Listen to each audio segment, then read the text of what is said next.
ได้ช่วยหันมามองตรงนี้ได้ไหมว่าใครต่อใครจะมาพลาดไปถ้าไม่ได้เธอเป็นแฟนมันคงจะพลาดไปคงทนไม่ไหวถ้าใครได้เธอน่ารักของเธอมันทำใจละลายอีกหน่อยมันคงต้องวายต้องโทษเธอทำไม่น่าจะดูดีคนอย่างเธอคงมีคนจีบมากมายจะให้มาสนใจคนอย่างฉันมันคงฝันมากเกินไปจะเริ่มจากฝุ่นหรือว่าจะเริ่มจากรอยยังไงมันก็เริ่มจากคุณไม่ว่าจะมากจะน้อยก็คุณดูดีให้ดูคุณกี่ทีก็น่ารักถ้าเราจะกันที่ไหนก็อยากให้คุณลองเธอคงไม่อยากเย็นใช่ไหมถ้าอยากให้คุณลองรักผมดูอย่ากลัวเลยเรื่องจะชูนั่นมันส่วนเรื่องที่คุณมาทำให้ใจของผมละลายชดใช้ด้วยการเป็นแฟนไม่งั้นจะค้านไปจนตายว่าใจกันสักนิดอยากได้มาชิดมาข้างกายจะทุ่มผิดเธอเบาๆผมกับกระซิบว่ารักเธอมากมายแต่เดี๋ยวก่อนบอกผมก่อนว่าคุณยังไม่มีใครถ้ามีเจ้าเข้าเจ้าของและผมจะได้ทำใจหลอกกันเพราะผมไม่ได้หลอกฝันต้องการแค่เพียงหัวใจส่วนเธอนั้นคิดยังไงก็บอกกันว่าใครต่อใครจะมาพลาดไปถ้าไม่ได้เธอเป็นแฟนมันคงจะพลาดไปคงทนไม่ไหวถ้าใครได้เธอน่ารักของเธอมันทำใจละลายอีกหน่อยมันคงต้องวายต้องโทษเธอ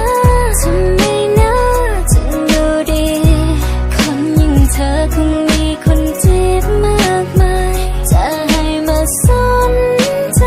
คนอย่างฉันมันคงฝันความน่ารักของเธอมันทำใจละลายอีกหน่อยมันคงต้องวายต้องโทษเธอทำไม่น่าจะดูดีคนอย่างเธอคงมีคนจีบมากมายจะให้มาสนใจคนอย่างฉันมันคงฝันมากมาย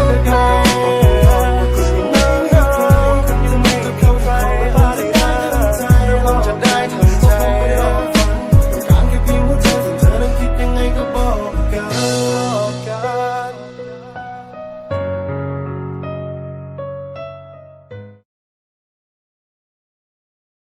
แค่ฝันละเมอ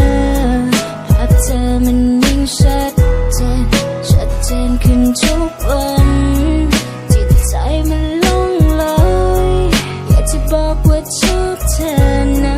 จะเป็นไปได้ช่วยหันมามองตรงนี้ได้ไหม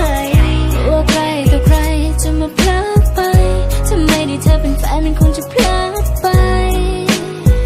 คงทนไม่ไหวถ้าใครได้เธอน่ารักของเธอมันทำใจละลายอีกหน่อยมันคงต้องวา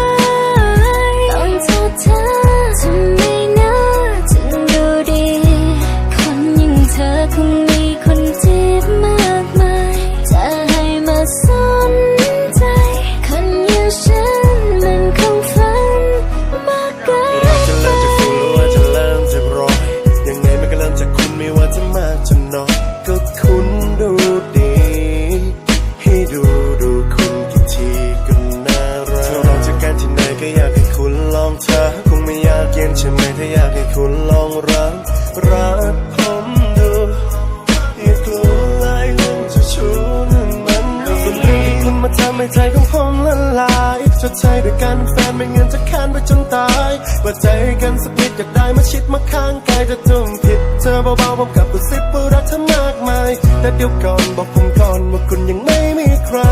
ถ้ามีเจ้าเข้าเจ้าของและผมจะได้ทำใจหลอกกันเพราะผมไม่ได้หลอกฝันต้องการแค่เพียงหัวใจส่วนเธอนั้นคิดยังไงก็บอกกัน